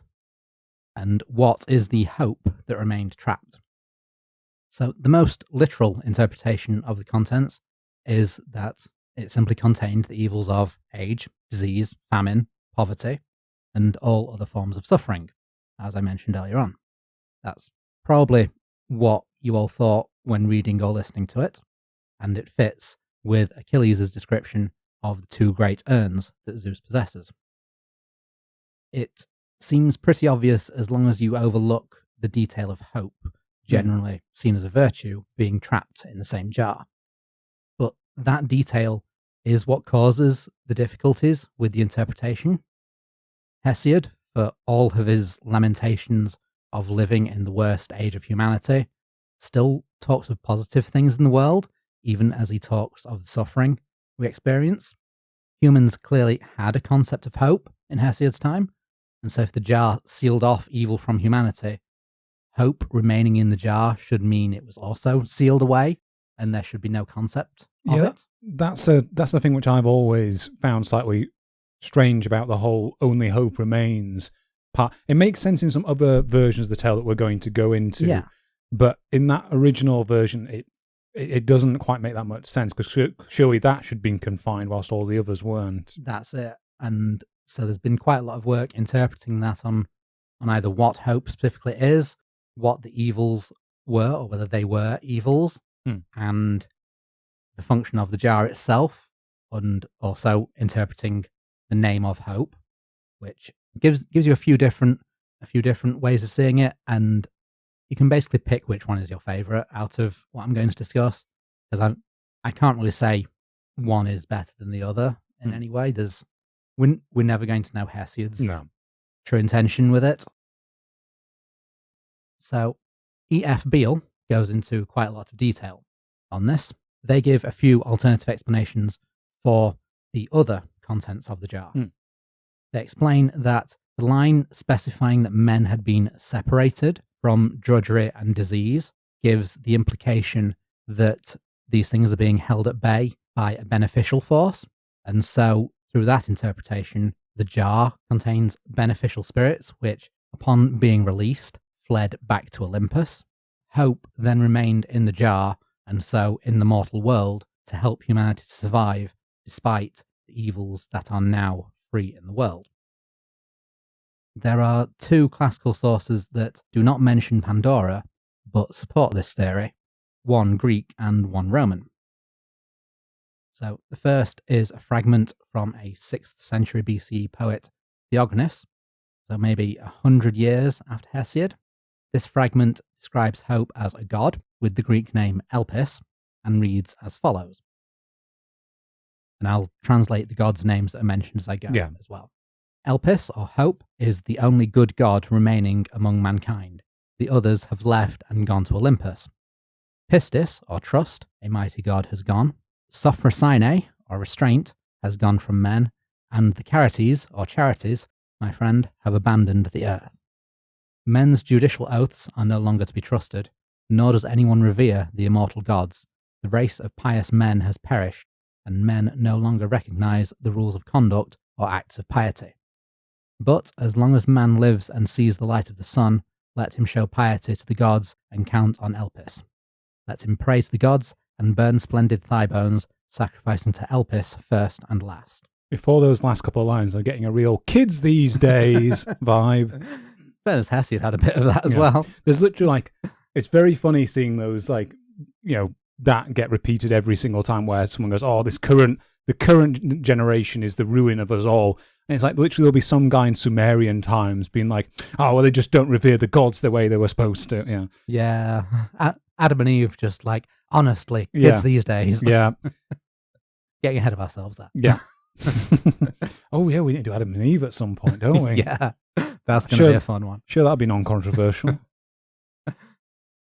So yes, much like Hesiod, Theognis is lamenting the state of humanity, there having lost the virtues of trust, restraint and charity. So by grouping those together with hope, this does give support to the theory that Pandora's jar contained virtues, and it was these which kept the evils of the world at bay. So sealing them in the jar kept them in the mortal world. And so, as the poems don't specify where the jar came from, we would then assume that the jar was already in the world and Pandora was sent to open it rather than given it. The idea that the jar is needed to keep them in the mortal world is supported by a fable from the Roman author Babrius, whose fables are usually attributed to the more famous Aesop. This version explicitly mentions the jar, however, it says it is men, in their curiosity and greed for the gifts inside, opened the jar. And we have a few translations of this, and the version that I included is the one where it was edited to rhyme in English. I just liked the poetic structure of that one, so I'll quote that one. Quite short. Jove in a cask, all blessings packed and hid. A charge from man. Jove being Jupiter or Zeus. Jove being the Roman name. Jove in a cask, all blessings packed and hid. A charge from man, but first secured the lid. Unbridled man, agog to scan the gift, and its contents essayed the top to lift. Released, each blessing mounted to the sky, and would not bide below when free to fly. Hope only tarried, her the lid secured, when closed at last, and thus hath hope endured. In human homes, in her sole form we see, earnest of all the gods that then did flee. So because of the rhyming structure, I am taking the accuracy of that translation with a pinch of salt, but the gist of it is still there. The opening of a jar sent by Zeus was what brought evil and suffering to humanity. Only here the contents are explicitly blessings, and the evil comes from the loss of those blessings. One important thing to note, Beall reads these versions to mean that the evils brought into the world are entities that are kept out by the blessings. Neither text actually specifies that, and in isolation, you could interpret the texts as the evils of the world being simply from a lack of these blessings or virtues that had escaped, with Theognis in particular describing the evil as a lack of trust, lack of restraint, lack of charity, lack of piety. Of course, as Charles discussed earlier, in ancient Greek mythology, these concepts of good and evil are all personified as a god or as a demon of the underworld, and so it is logical to assume that the lack of the virtuous gods or spirits left a void to be filled by the evil gods or spirits of suffering and disease, even if that's not explicitly stated in the text. Beall's explanation avoids the other question that has been discussed around the contents of the jar, the nature of hope. If we do take Hesiod at face value, that the jar contained spirits representing all the evils of the world, then hope is out of place. So there's a few explanations for this, based on translating the Greek word elpis to hope, as we have been doing so far. The first explanation is that Zeus placed hope in the jar to mitigate the worst of the evils released, a small kindness so as to not completely ruin humanity with his punishment. This gives the implication that the world would not be as bad as Hesiod says had Pandora allowed hope to escape the jar too. This doesn't seem to fit, again, considering the passages in Works and Days, which have a more positive tone, where Hesiod is telling his brother that living a good and virtuous life is possible, meaning that hope is clearly in the world. The second explanation is that hope is an evil too, a false hope, making the inescapable punishment of Zeus even worse on humanity. This way, by sealing the jar before hope escaped, humanity is actually spared the worst of the punishment. So probably the most famous proponent of this theory is Friedrich Nietzsche, who said in Human, All Too Human, Zeus did not want man to throw his life away, no matter how much the other evils might torment him, but rather to go on letting himself be tormented anew. To that end, he gives man hope. In truth, it is the most evil of evils because it prolongs man's torment. Yeah, it sounds like similar things that people will go on to describe things like the Christian Satan or devil figure, where it's like this idea of like a false hope leading man on to greater torments. Yeah. I think it's pronounced Nietzsche, by the way. Oh, yeah. Sorry, more mispronunciations. I might be wrong on that one. I'm just guessing. I remember hearing it somewhere. Someone pronounced it as Nietzsche. Yeah. So. There is also an argument against this interpretation, because Hesiod specifies that it is through the will of Zeus that Pandora seals the jar before hope can escape. This could imply a mercy on Zeus's part if you leave out Nietzsche's particularly dark comment about man throwing his life away without hope. And so this could be Zeus choosing to spare humanity the worst torment by leaving them ignorant of hope. But again, given the point of the poem about living a virtuous and productive life, and the poem being inherently hopeful in that sense, maybe not that interpretation either. Again, we'll leave you to decide. Yeah. I mean, my personal thoughts on it is that just the obvious presence of hope within the world that Hesiod is describing kind of rules out the idea that, humanity is supposedly existing without hope in a brutal, realistic understanding of what Zeus will eventually do. Yeah, that's it. And hope being seen as a positive force fits more with a lot of the rest of the work. Yeah. So, but we're getting philosophical then. We're actually daring to sit here and go, actually, Nietzsche was wrong, We're much smarter. We got big brain. We never hugged a horse. That's the thing he did. Of course he did. Yeah. Yep. The third explanation, we get a bit away from being too philosophical, because this one does rely specifically on the translation of the name Elpis. So there are many scholars that argue that Elpis should be given the more neutral translation of expectation rather than hope, which could mean expectation of good things or of bad things, depending on the context. There was one analysis of Greek literature which found that Elpis was used to refer to expectation of negative things 5 times more often than positive things in Greek literature. This interpretation then solves a few problems. If Elpis in the jar were the expectation of evil, then that could be seen as a way of magnifying the other evils released. As you hear in a lot of bad advice about anxiety, the idea that worrying about something only makes you suffer it twice. Yeah, it's not like you can turn off the worrying. But yeah. So Zeus then would intend the punishment to include anticipating suffering, but in the end shows mercy, bids that the pessimistic Elpis is sealed away, and so allows humanity to keep their optimistic hope. And so Elpis would thus belong in the jar with the other evils, and sealing it away doesn't stop Hesiod from asserting that his brother can live a productive life despite the evils of the world. The final explanation describes optimistic hope as a virtue, but instead solves the problem by addressing the nature of the jar. So M.L. West says that instead of seeing the jar as solely being a prison for evils, or as solely being a way to keep the virtues in the world, it can function as both, imprisoning evils first before providing sanctuary for hope in an evil world after the evils have been released. It's an interesting idea, and we don't really have any defined rules for the metaphysics of Greek mythology, so it's right that there's no reason that the jar has to be one or the other. It can always be repurposed after it's been used for its original function. Yeah, I mean, after all, we don't even have an explanation as to how the jar can hold such metaphysical concepts anyway, so not much point in worrying. Yeah, exactly. We're not going to impose rules here. No. That's a perfectly valid explanation as far as I'm concerned. Yeah.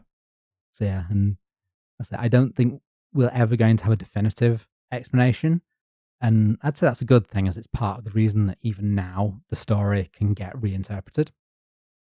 And so to move on to how the story was reinterpreted, going to talk about a bit more about where Hesiod's Pandora may have come from, and whether perhaps Hesiod's rather negative portrayal of her doesn't reflect on wider Greek belief in who Pandora was. So outside of Hesiod, references to Pandora in Greek literature are very scarce. So Apollodorus, as I say, mentioned her as the first woman and the mother of Pyrrha, but gives no other detail on her. Nonnus laments her opening the jar and inflicting evils on humanity, but with no context as to why. The geographer Strabo made reference to a region of Greece that Deucalion had named Pandora after his mother, not his mother-in-law, as the other sources say. The Roman mythographer Pseudo-Hyginus briefly describes the creation of Pandora in his Fabulae, which essentially summarizes her creation in Works and Days into 2 short sentences. Yeah, I have a potential explanation as to why that account in particular is so brief, which, going by my memory of the Fabulae, Fabulae is like a really condensed summary of like 300 different Greek myths or something like that. And the reason it's so condensed and such a short summary is it's not the original work, as far as I'm aware. It is a school, like, it's like some sort of school child or learning scribe has written out a quite crude summary of it as part of their work, is one theory. The original Cliff's Notes. Yeah. This happens a lot in ancient history and things like this. Like, all the copies of the Gilgamesh poems and the existing Epic of Gilgamesh, at least the Babylonian one, I'm not sure about the Neo-Assyrian one, are literally just people writing it out as part of their schoolwork to learn how to write. So I just wanted to mention that because it's interesting to see that still going on, basically. And this random scroll by a school kid has survived, where all these other great accounts of history are lost. Wow. So yeah, Pseudo-Hyginus, as transcribed by Cliffus of Neapolis, aged 9 3/4. Yeah. Never cite it like that. No. Please know that is definitely a joke. Yeah, that's an Adrian Mole joke. Do not put that in your classics paper. I think what I said was true anyway. If not, it was a great story. I mean, just don't cite it the way I did. Yeah. Just in case you can't tell the joke. Where was I? So yeah, Hyginus. And so the last Greek reference that I have was the Athenian comic playwright Aristophanes, who makes a brief mention of sacrifices to Pandora in his play The Birds, which I don't think was any inspiration for Hitchcock. I don't think Hitchcock ever saw that. Nah. So this last reference is actually the most interesting. So, as a human who unleashed evil on the world, why would Pandora be sacrificed to as a god? And so, to answer that, we'll be turning to Greek art in a moment, and must also discuss the meaning of Pandora's name. The most common translation of Pandora is to mean all gifted, and Hesiod explains that she is named this because she received a gift from all the gods. However, an alternate translation is all giving, implying the gifts come from Pandora, not were given to her. So there are two important lines of evidence supporting this interpretation over Hesiod's. The first is the annotations to the surviving script of the birds. So the scholiast, which is the term for unknown writers of annotations on these Greek texts, provided extra context for the mention of Pandora. The line in the play reads, "First to Pandora sacrifice a white fleeced ram." The scholiast's note reads, "To Pandora, the earth, because she bestows all things necessary for life," which is very much at odds with Hesiod's description. Yeah, I think you might cover this later, but there's some depictions in like artwork from the time that make it like she might have had some sort of chthonic. That's literally attributes. My next part. That's literally where I'm going with this whole thing. Yeah. Yeah, I might cover this. That's where I'm going. So, further supporting this interpretation is one of the most famous artworks representing Pandora. Currently housed in the British Museum is a kylix, a type of shallow cup with two handles used to drink wine following the meal at a banquet, which depicts the creation of Pandora, dating from around the 5th century BCE. I think I actually have one of those cups downstairs on the sideboard. I saw it actually. Yeah. I'm not sure if it's the same type of cup or not. Yeah. So the image shows Pandora moments after Hephaestus has finished sculpting her from the earth, with Athena fastening a robe at her shoulders. And also a nice little throwback to our last Greek episode, the aegis of Athena is visible around her shoulders with a Gorgonean, the face of Medusa, decorating it, even though Medusa wouldn't have been until much later. Yeah. Again. Well, she did exist by this point, but yeah. Again. Yeah, but she still had her own face. Yeah, yeah, okay, fair enough. I think that's something that she would notice missing. Yeah. It's an important part of her. Yeah. So to anyone who knows the myth of Pandora, the image on this kylix is quite clearly Pandora. However, the kylix also has the names of each figure inscribed, and the woman here is named as Anesidora, which literally translates as she who sends up gifts. Sending up gifts in this context is thought to imply the gifts of the earth, vegetation, and crops. This ties in with the scholiast's note of bestowing all things necessary for life. These two references hint that Pandora may have been believed in parts of Greece to be an entirely different figure from Hesiod's depiction. And who else do we know that would bring up the gifts of life from under the earth? Persephone. That's right, Persephone, also known as Kore. To go into detail on her is an entire episode in itself. Yeah. I'll be brief. Don't worry. Yeah, we'll be here all day if I go off on every tangent I could here. We will end up doing an episode probably on this at some point. Persephone, Demeter, and Hades. Yeah, that's going to be a fun one. Briefly, the version you likely know of Persephone is of her marriage to Hades and her agreement to spend half the year in the underworld, the winter, and to ascend to the world of the living in spring, bringing new life. However, in the Orphic religion, which is a variant of Greek religion based around the literature of the mythical poet Orpheus, she is, in fact, the earth goddess, the daughter of Gaia, and it's she who is and she is the one who gives the gifts of nature to the world. It's in this aspect that her name of Kore is more commonly used. Now, regular listeners are probably right now ready to comment that we've dismissed equally tenuous connections between seemingly unrelated figures based on the translation of a name, and you'd be right to do so. Yeah. But there is another line of evidence supporting this connection, as there are several other Greek pots with similar artwork, many of which are helpfully inscribed with the names of the figures. So, firstly, we have the other famous depiction of the creation of Pandora, an amphora-type storage jar, which is housed in the Ashmolean Museum at Oxford, and also dated to the 5th century BCE. Here, we see Pandora rising up from the earth, observed by Prometheus, with Hermes and Zeus off to the side. This is very much the opposite of Hesiod's version, as Pandora is being born from the earth rather than created by the gods and carried down from the heavens. There is a similar image on a large vase held at the Albertinum Museum in Dresden, where Hermes observes or calls forth a woman rising from the earth, depicted still half buried as the other version of Pandora was. Here, however, the inscription names the woman as Ferofata, which is an alternative name for Persephone. The scene around has fauns or satyrs dancing, but the core image of a male god observing the woman rising from the earth is basically identical to the image of Prometheus and Pandora. Another large vase depicts the same image of a woman rising from the earth, this time observed by Dionysus. In this vase, the woman isn't named in the image, but in the Dionysian and the Orphic religions, Dionysus took Persephone or Kore as his wife, and humanity was born from Dionysus.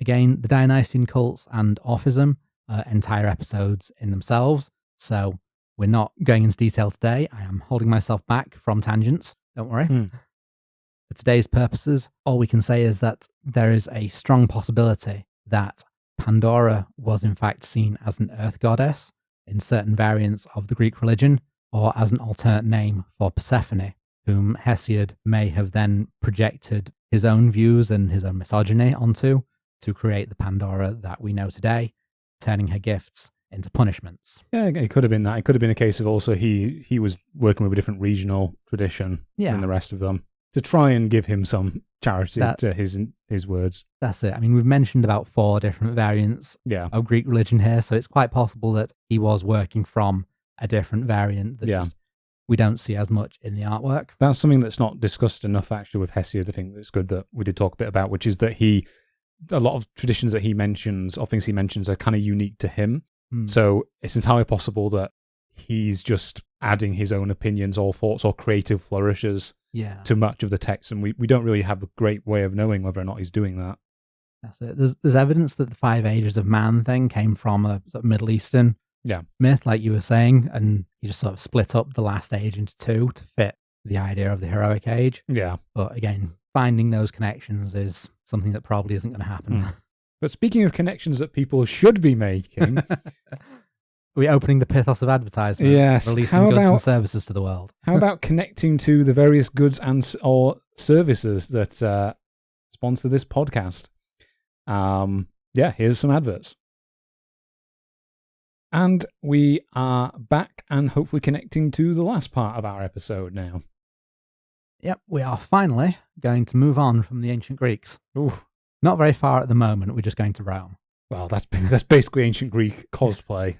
Yeah, how was it you described it? They basically took the Greek gods, drew a mustache on them, and wrote original characters. Do not steal. Do not steal.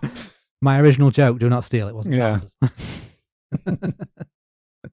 So, interestingly, on that note, Roman and Latin writers didn't really take Pandora and work with her much as a figure. She's non-existent, really, among most of the writers.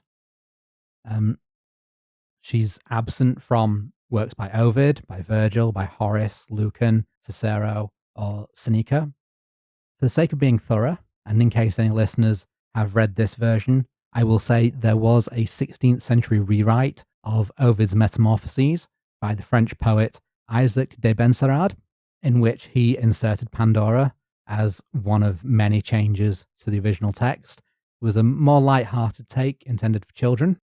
Ovid himself never mentioned her. Just sort of mentioning that in case that was the version of the Metamorphoses you read, to head off any comments of, Yeah. actually, this is my copy. It's like how there is a version of Gilgamesh out there that's basically been rewritten completely in prose and is like a 19th or 20th century creation. That's the first thing I read when I was researching my Gilgamesh video, and it waylaid me quite a lot because it has very little to do with the actual Gilgamesh poems. Yeah. And was it still attributed as like the original rather than... Yeah. Yeah. That's it. You get a few like these where they are misattributed or someone claims it's just translating the original, but they've put a lot of their own biases in. Yeah. Outside of the mention by Hyginus, as I mentioned earlier, the only other mention of Pandora and the Pythos is a brief line by the 3rd century writer Porphyrio, who, in a commentary on the works of the poet Horace, wrote, Hesiod says that, when Prometheus had stolen the fire from heaven, Pandora was sent to earth as a punishment, for when this woman had opened a storage jar, all kinds of plagues from which mankind suffers burst forth. Apart from that, mentions of Pandora only really seen in the Roman Empire and only bring something new to the story of Pandora when Christianity becomes more common. And it's only Christian authors that will really bring her up. And the new aspect that they bring is comparisons between Pandora and the first woman of Christianity, who also brought evil into the world, Eve. So, in his 204 CE book, De Corona, the Carthaginian Christian apologist Tertullian, who is sometimes called the father of Latin Christianity, writes this: If there really was a Pandora, whom Hesiod mentions as the first of women, hers was the first head the Graces crowned, for she received gifts from all the gods, whence she got her name Pandora. But Moses, a prophet, not a poet-shepherd, shows us the first woman Eve having her loins more naturally girt about with leaves than her temple with flowers. Pandora, then, is a myth. Here, Tertullian uses Pandora's all-gifted nature as a sign of decadence, and so, in comparing her to Eve, uses the idea of the gods specifically creating an evil and immodest woman as evidence that Eve was in fact true first woman. He does, however, use Pandora's name in kind of the opposite way in one of his other works. In Aversus Valentianos, he uses the term Hesiodai Pandora to refer to the perfect blend or fusion of all things, and therefore applicable to the totality of Christ. This is a thread that will come back up again in more Renaissance accounts, the more positive spin on Pandora. I hope you can explain it a little better than I can then, because I don't think I can actually, but I mean, in terms of how to interpret this compared to the other, yeah, it's odd. I can't figure out how the same writer makes two entirely opposite comparisons. None of the papers I've read give any explanation. So my best guess is that rather than likening Pandora herself to Christ, he's simply using the name Pandora as coined by Hesiod, saying it should be applied to Christ as the one who truly is all gifted, whereas his view on the Greek Pandora herself is that she is a myth because she is not truly all gifted, but simply adorned with ornamentation. Perhaps good an explanation as we're going to get. Yeah, that is my best guess. Again, don't quote it if you're writing any essays. So another Christian writer, Origen of Alexandria, is similarly dismissive of the myth of Pandora. In his Contra Celsum, which was a work written to oppose the teachings of the pagan philosopher Celsus, he responds to Celsus's attacks on the story of Adam and Eve. He accepts that both stories have similar allegorical interpretations, but states that it is in fact the stories of Hesiod which deserve to be laughed at, quoting the passage of Theogony on the first woman and the jar, and then just bluntly stating, the passage about the jar is also obviously ludicrous. Yeah. Of course it's funny. I said it was funny. Yeah, no other backup to that, just, yeah, it's ludicrous. Yeah. I don't want to rag on Christianity too much, but it's kind of like, yeah, this story about, a woman with a fanciful jar, that's ludicrous. Clearly it was a magical garden with every type of animal and tree and, yeah. Much more realistic. The final Roman Christian writer I'm going to mention, Gregory of Nazianzus, is similarly dismissive of Pandora herself, simply viewing her as a personification of negative traits of vanity. He does make the comparison to Eve a bit more directly, though, by concluding, and I quote, "But let us pass over fables and listen to my words, which I shall glean for you from sacred revelation. Have you not heard how the bright colour of the death-dealing tree once led your first parent into fraud? He was beguiled and exiled from verdant paradise by the deceit of the enemy and the counsel of his wife." So, while he's again dismissing Pandora as a fable and asserting the truth of Eve, Gregory here doesn't attempt to make Eve out to be superior to Pandora in any way. He places as much blame on her for the fall of man as Hesiod placed on Pandora for releasing evil into the world. So, while it may only be a few scattered mentions, the theme developed by these Roman-era authors is something that would take root and would influence the further development of Pandora, as I'm sure we're about to see, as I hand back to Charles to bring our story to a close. Yes, that does occur, but it's quite a lot later on, shall we say. Thank you, Crofty. Moving on from the Roman period, the scarcity of mentions among those Latin authors that you summarised, Crofty, and early Christian authors, that really seems to have affected how Pandora was perceived going into the medieval period, which is to say that she wasn't. One of the big factors in this is that the actual ancient Greek writings on Pandora weren't particularly available throughout wider Europe in this time. There was no translation of the works of Hesiod, for example, in Latin until 1471. This is a similar problem you get with a lot of classical accounts. When I was doing the Irish Druids video, there's good evidence that things like the Aeneid influenced a lot of Irish mythology, along with the works of the Trojan War, but they didn't have access to any of the original works of Homer or stuff to do with the Trojan War, so it's all derivative accounts that they're working from, and it's quite similar in this case as well. Instead, according to the book I mentioned by the Panofskys, the main information that most early medieval scholars would have had access to is a brief mention of Pandora found in the work of the late Latin author Fulgentius, who dates from either the 5th or 6th century CE. In his work, the Mythologia, he briefly mentions Pandora after relating a familiar version of man's creation, with Prometheus again acting as humanity's creator, and translates her Greek name as either Omnium Munus or Universali Munus, claiming that this name means the gift of all, which tracks what was said before, and that she was named this way because it is the soul that is the gift of all. There are a few authors from this period who then go on to discuss Pandora by the way of Fulgentius.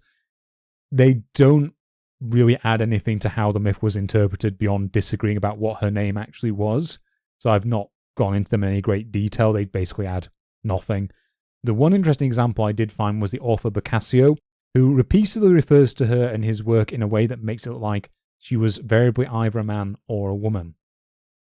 Perhaps as a result of this, during this period, Pandora also remains basically absent from artwork as well. This state of affairs seems to have persisted until about the 15th century, when the invention of the movable type printing press and the resulting printing revolution led to quite a lot of Greek mythology suddenly becoming widely available again. And not surprisingly, this results in an increase in both written and artistic works that cover Pandora in some fashion. And if we're going to jump forward to the 15th century, we are now perilously close to wandering into the Renaissance. And as a result, I thought it was time that we actually talk about how Pandora's Pythos became the much catchier sounding Pandora's Box. So the blame for this change has historically been laid at the feet of one man. Incorrectly. Oh.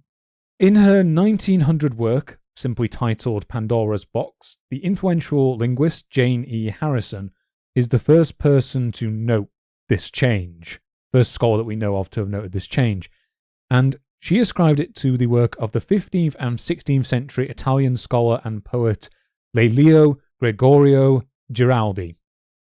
In his 1548 work, De Deis Gentium, he claims that Jupiter sent Pandorus to Prometheus, quote, with a box most beautiful but concealing within every type of calamity. According to the Panofskys, at the time that they were writing the second edition of their work, which was the only version I was able to track down, so this is in the 1960s, That claim had become something of a dogma within literature on the topic, although the original author, Jane E. Harrison, apparently proposed it with some fairly extensive reservations about the claim. Due to their own original work, they were able to find, firstly, one earlier artistic depiction of Pandora as carrying this box, and, more importantly, they found an earlier account who does appear to be the person responsible for this change. And that person is Erasmus of Rotterdam, who in his popular 1508 work, Adagiorum Chiliades Tres, or simply the Adagio, laid down what may be the first attempt to put out a summarized version of the tale in Latin, which contains the following line: "This maiden, then, showered with all the gifts of beauty, grooming, intelligence, and eloquence, was sent to Prometheus with a box, it too most beautiful in shape, but concealing within every kind of calamity." In his version of the story, Prometheus rejects Pandora when she is originally offered, but Epimetheus is captivated by her and ignores her brother's admonishment to never accept any present received in Prometheus's absence. She presents the box to him, and either he or she then immediately opens it. So with this rewrite, the big cumbersome Pythos of antiquity is transformed into the modern version with Pandora's smaller and visually more familiar box. So the exact reasons why Erasmus made this transformation are a little less clear. One obvious explanation is that he simply mistranslated this tale, swapping out the Greek Pythos to Pixis, meaning box. This is the implied explanation you'll find if you just go to, say, the Wikipedia article on Pandora's box. It's probably not true, though. According to the Panofskys, Erasmus was an accomplished linguist, and he is known to have had a copy of Origen's works that does correctly translate Pythos into the Latin version of Dolium, rather than making the switch to box. Instead, they argue that what might have happened is he either unwittingly or deliberately merged Pandora somewhat with another figure from Roman literature, and that is the figure of Psyche. So, for example, in the 2nd century writer Apuleius's work, Metamorphoses, not to be confused with Ovid's Metamorphoses, this figure is tasked with taking a Pyxis down to Hades, where she is supposed to collect a small amount of Persephone's beauty. While she does succeed in collecting it, she cannot overcome the temptation of looking at it on the way back, and upon opening the Pyxis, its vapours overwhelm her, and she has to be saved by the intervention of Cupid. So it's a very, very similar sort of tale to Pandora opening the box. And I'm not sure if we heard of an earlier story that directly has the temptation aspect on Pandora herself. No, I don't think so. That might be where this element first comes in. Could be it, yeah. I'm not I had sure. been wondering that this whole time and hoping you would actually have an explanation. Yeah, it might be from Psyche, basically. There's also another incident where she has to collect a sample of the Stygian waters using a small vase, and these two scenes where she has to use a vessel of some type appear to have influenced the wide range of both the box and small vase forms that appear in Renaissance artwork in the centuries ahead. So that's one possible explanation. But yeah, the one you always hear is, it got etymologically mixed up, it got mistranslated, and that doesn't seem to be the case at all. Really doing Erasmus a bit of a disservice, yeah, I guess. He probably made a different mistake, basically, or maybe even put his own creative flourish on there. So it is in the 16th century onwards that, thanks to the reappearance of these works, Pandora began to enjoy renewed popular and artistic interest. The earliest indirect references to her in Renaissance artwork appear in a popular emblem book by the Italian writer Andrea Alciato, titled The Emblemata, that was first published in Germany in 1531. This consists of a series of Latin poems combined with woodcut printed scenes. In these poems and woodcuts, Pandora herself is absent, but a small number of them do depict personified figures of Nemesis, bonus aventus, or good outcome, love, and most significantly, hope. And from the context, it's clear that it's in the Pandoric context. These scenes also introduce a recurring scene that appears in some humanistic artwork in future centuries, which is the association of hope with the figure of a crow, which is interesting because I've not really heard that in other world mythologies. No, I've heard them more as an omen. Yeah, or, the figure of the Morrigan or something like that. Somewhere around the 1540s, at the court of Francis I of France, who, to my mind, is best known as the guy who beat Henry VIII of England in a wrestling match. I like this guy. He's good, yeah. Apparently, well, Henry VIII tried to claim that he cheated and got mad about it. We know who won. At his court, the Italian painter Rosso Fiorentino would also notably produce an early drawing of Pandora in the act of opening the box, from which each of the evils spring in humanized fashion. Again, in a similar fashion to how early Christian authors kind of Christianized the depiction of Pandora by relating her to Eve, or dismissed her in favor to Eve, there is again an element of Christianization going on in this image, which is instead of depicting the more pagan, troubles, afflictions, and diseases, Fiorentino instead depicts the 7 deadly sins of Christian theology. I haven't written this down, but around this sort of time, there's also quite a few authors who get annoyed about this kind of introduction of either Christian elements into Pandora, into pagan imagery, or vice versa.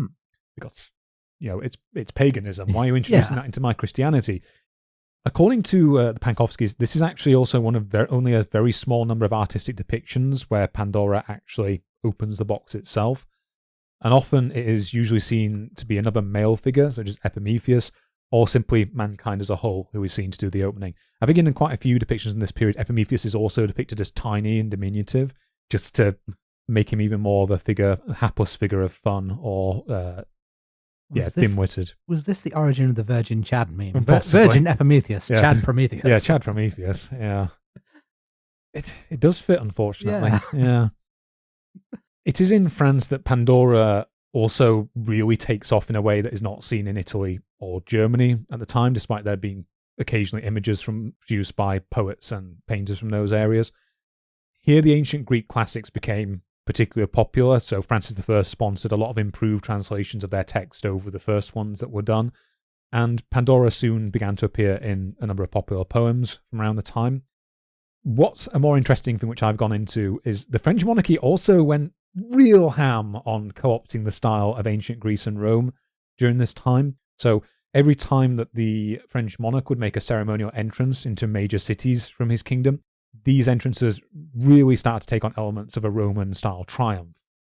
The hosting town that greeted them usually had to be represented by a classical figure, and in 1549, when Francis's successor, Henry II, entered Paris, the city was represented by a triumphal arch that prominently featured Pandora, though in this case the vase that she opened contained only the fortunate gifts of heavenly powers to bless the French king. Towards the end of the 16th century, any negative aspects of Pandora as a figure similarly began to fade in favour of the image of Pandora as the gift of all.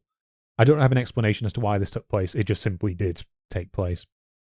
Interestingly, through the influence of France as a major cultural power, interest in Pandora also grew in both England and the Netherlands, and I'm going to focus on the former going forward. Here, the word Pandora became increasingly used as something of a common noun, meant to mean a gift of God, to the point where poets such as John Fisher, Thomas Kyd, and probably more famously Edmund Spenser would use the term Pandora to describe Queen Elizabeth I. To give Spenser's example, in his poem The Tears of Pandora, in his poem The Tears of the Muses, sorry, I just read the previous line again, he describes the Queen as, quote, the true Pandora of all heavenly graces. Because if you remember from our fairies episode where we talked about his work, The Fairy Queen, boy did that guy love writing him some poetry about Elizabeth I. Worked out though, got himself a lifetime pension as a result. What you doing, you nice? Yeah, I mean, she probably didn't even read the book that he wrote, but still. Interestingly, Kyd's work also adds an element of Pandora as being somehow a virginal figure, which is just completely at odds with the Greek version, as far as I can tell, given that she begats all future women. Yeah, a bit difficult to remain a virgin. Yeah, although again, that's different. That again contradicts the one of the previous races of men having mothers and stuff like that. Yeah. Specifically, he tries to draw comparisons to her and the Roman goddess Diana, which I believe is Athena, I think, in Greek. No, Diana is Athena. Athena is Minerva. Diana is Artemis. Yes. Artemis, that's it. Diana's Artemis. But Artemis is also a virginal figure. Yeah, so, yeah. And he explicitly compares both Diana and Pandora to Queen Elizabeth I as part of lauding her chastity. A similar thing also happened about half a century later. So in the mid-17th century, Sweden's, I've written down here, cool cross-dressing queen, Christina, would also be compared to Pandora, with an engraved portrait of her from the period, including the phrase, "How shall I name thee, virgin, whom such beauty, genius, speech, and learning, might and virtue die to adorn? Thou mightn't be called Pandora, wert thou not famed for better gifts, Christina, born for men's bliss, not moulded for his ruin." And the line, moulded for men's bliss, is kind of the opposite of how Christina's life panned out, where she very much had nothing to do that much with men going forward. So from around the 17th century onwards, interest in Pandora does seem to have lapsed somewhat. Towards the end of the 18th century and the beginning of the Romantic period, however, we get the rediscovery of archaeological sites such as Pompeii and Herculaneum, which once again led to increased interest in classicism. Though this time it was more with an eye to actual scientific reconstruction than the fanciful depictions you get in the Renaissance and Middle Ages. So, for example, if you go back and look at a lot of images depicting ancient Rome and Greece from that time, they are explicitly of fashions and warships and things from the actual period they're writing in, not anything inspired by ancient Rome or ancient Greece. In England, Pandora would also see something of a resurgence in interest from this time onwards that continued into the Victorian period. In the late 18th century, James Barry would produce a celebrated image of the creation of Pandora by Zeus, which is now in the Manchester Art Gallery, as did Henry Howard in the 1830s. I don't think there's actually that many images of Pandora being created since the ancient Greek times. So those images are kind of harkening back to that earlier tradition. In the early 19th century, the linearist John Flaxman would also produce 6 drawings of Pandora's creation as part of his wider depictions of Hesiodic myth that were then engraved by the famous poet William Blake. These include a depiction of a newly formed Pandora being endowed with life by Athena and Hermes, her then being clothed, presented to the gods, whisked away to the earth, being presented to Epimetheus, and finally the famous scene of her releasing the evils. The reason I wanted to mention these drawings specifically is because the last image finally undoes Erasmus's swap to a box and restores the Pythos as the container that she opens, although the actual vessel depicted isn't particularly close to what a Greek Pythos would have looked like. I believe the reason for that is that they're actually working from Etruscan vases rather than actual Greek vases at the time. To round off the episode for today, I also want to briefly mention that Pandora began to be used as a figure in plays from the period. The first modern play to feature her dates from the 17th century, and it is titled as La Estatua de Prometeo by Pedro Calderón de la Barca. In this story, Calderón separates the goddess Athena into 2 twin sisters. So one is the figure of Pallas. If you've ever read translations of Homer and Hesiod, one name for Athena is Pallas Athena. That's probably where that thread comes from. And he also separates her into Minerva, as you mentioned before, the Roman-esque version of Athena. These 2 figures quarrel over a statue named Pandora that Prometheus has crafted. That's actually supposed to represent Minerva, and effectively becomes an avatar of Minerva later in the story, but it's still referred to as Pandora. Pallas wishes this statue to be destroyed because Minerva is her rival, but Minerva wishes it to be animated so that it can take part in the affairs of the world. Now, this element is likely cribbed from a story that we haven't mentioned before in Greek mythology. Apologies if I mispronounce this. This is taken from the story of Pygmalion, I believe. And it is one which recurs in other dramatic adaptations featuring Pandora. For anyone who's unfamiliar, Pygmalion is a character from Ovid's Metamorphoses who falls in love with a beautiful statue that he has crafted. I'm sure he'll come up in more detail at some point, so I've not gone much more into him here. Anyway, back to the play. Eventually the statue is brought to life through Prometheus's theft of Apollo's sun rays. Both Prometheus and Epimetheus fall in love with her, but she is tricked one day by Pallas, who sends the goddess Discordia in disguise to give Pandora the famous vessels containing the evils. I think this might actually be the earliest version of Pandora being tricked into opening the vessels rather than tempted or simply opening it for unknown motivations. Yes. So Pandora goes ahead and opens it, causing evil to spread through the land, which alienates Prometheus both from Pandora, despite her earnest love for him, and also alienates Prometheus from his brother. However, the work actually features a rare happy ending here, not the kind of bittersweet ending of Hesiod, where Pandora does have children with Epimetheus, but is still mentioned as affliction and, oh god, the women's. In it, Apollo forgives Prometheus for the theft and dispels the evils of the land. Prometheus and Pandora then marry, and everyone lives happily ever after. Nice. In the 18th century, this happier tale would be followed by an unproduced play written by Voltaire, which I am blatantly crowbarring him just to mention Voltaire, titled simply Pandora. Whilst this story focused on a slightly more Hesiodic story outline, it appears to have been significantly influenced by Calderon's telling of the tale, who Voltaire is known to have admired alongside Shakespeare, although he had some reservations about both authors because he's Voltaire. Voltaire's version instead features Jupiter as its antagonist, who forbids Prometheus from animating his statue of Pandora. After Prometheus steals fire in order to do so, he abducts her to the heavens, and Prometheus rallies the Titans in a war of liberation. Eventually, destiny intervenes and separates the combatants, forcing Jupiter to release Pandora. As revenge, he then sends Nemesis, disguised as Mercury, or Hermes in the original Greek version, to deliver the box, and the story continues on similarly from Calderon's until eventually Cupid is the one who arrives and love conquers all. Oh. So to round us off, throughout the 19th century, a whole bunch of other dramatists included Pandora as a character in both plays and opera. These include works such as a dramatic fragment from Johann Wolfgang von Goethe. It's a weird fragment, let's put it this way. It's an elderly Goethe probably writing about a 17-year-old girl that he tried to marry, but whose mother stepped in and stopped him, basically. Okay. Like when the final break came between them, I think he wrote in his diary something like, Pandora has fled, or something like that. Makes it probably where he's coming from. In addition, we also have Henry Wadsworth Longfellow's The Masque of Pandora, to be adopted into two separate operas. James Robinson Planchet's Olympic Revels, or Prometheus and Pandora, along with Gabriel Fauré's opera Promethea. I ran out of time to go into much detail on any of these.